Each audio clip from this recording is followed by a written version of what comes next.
드디어 더 글로리 파트 2 공식 예고편이 공개되었습니다.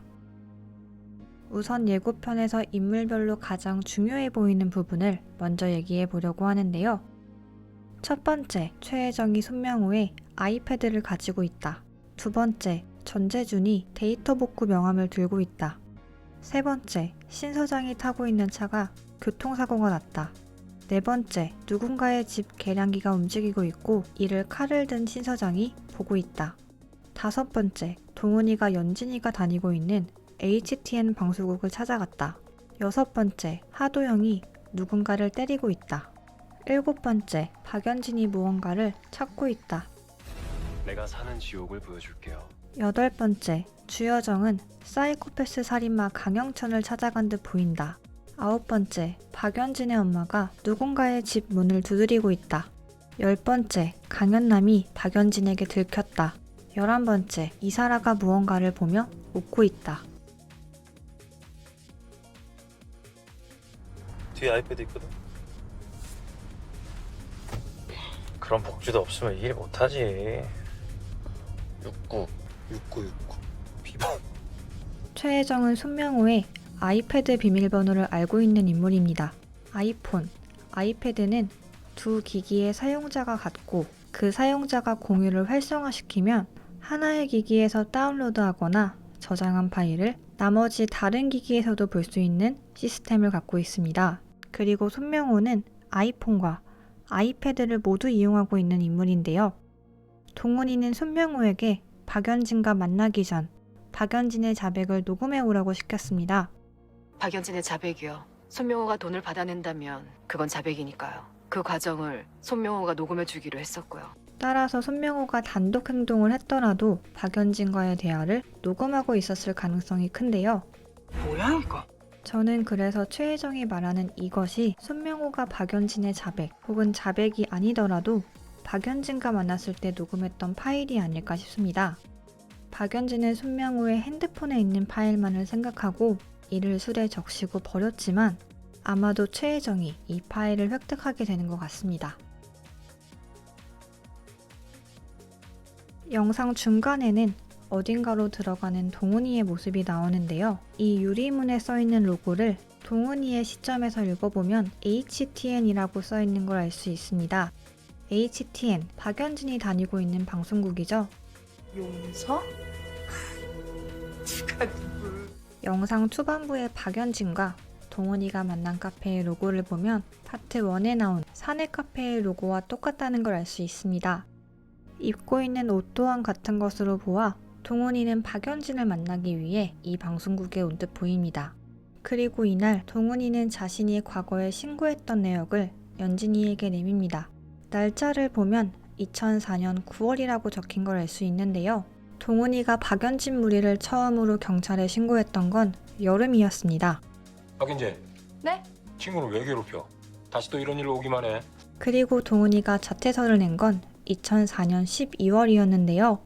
동훈이는 자퇴하기 전에 경찰 신고를 한 번 더 했던 것으로 보입니다. 물론 이때도 박연진 무리는 훈방 조치되었고요. 전재준이 들고 있는 명함은 포렌식 데이터 복구 명함입니다. 다만 이 업체의 주 종목은 핸드폰 하드디스크, USB 복구, 패턴 해제입니다. 하이빅스비 개새끼한테 전화 걸어줘. 즉 전재준이 하려는 것은 누군가의 초기화된 핸드폰을 복원하려고 하는 것이거나 누군가의 핸드폰 안에 있는 자료를 찾으려 하는 것으로 보입니다.